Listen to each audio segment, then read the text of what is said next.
ओम साईराम. अहो आम्हाला तुमच्याबद्दल सांगितलं मुलींनी, तुमचं स्वतःचं घर आहे, तुम्ही स्वतः जॉब करता, पण पगार तुम्हाला कमी असल्यामुळे आमचा तुम्हाला नकार आहे. बाबा, तुमच्या मुलीने तर फक्त पार्लरचा कोर्स केलाय आणि जॉब तर ती करत नाही, तरी सुद्धा केलं ना आम्ही ऍक्सेप्ट. पण आमच्या होणाऱ्या जावयाकडे शेतजमीन असावी, बंगला असावा, गाडी असावी आणि पैसा सुद्धा हवा बरं का. अहो, मी सांगायचंच राहिलं, गावाकडे आमचे 22 एकर जमीन आहे, पण माझी एक अट आहे, मला लग्नामध्ये 10 तोळे सोनं आणि 15 लाखाचा हुंडा हवंय.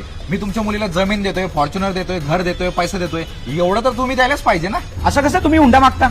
सोन्यासारखी मुलगी देताय ना तुम्हाला. अहो, मग मी काय प्लास्टिकचा आहे का?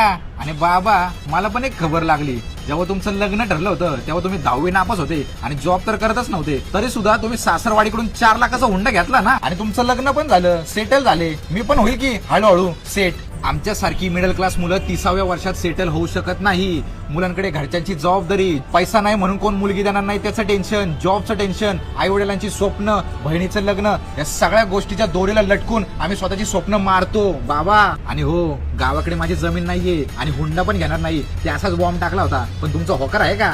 जावय बापू, लागा तयारीला. आम्हा आता कशाचं टेन्शन घेऊ नका. आपल्या भाऊंचं स्वतःचं मंगल कार्यालय आणि केटरिंगचा पण बिझनेस आहे, सगळं फ्री मध्ये होऊन जाईल. आणि सिस्टीम तर मी लावलंच, माहिती ना मग, असं नुसतं झापूक झुपूक झापूक झुपूक. चला येऊ का? ओम साईराम.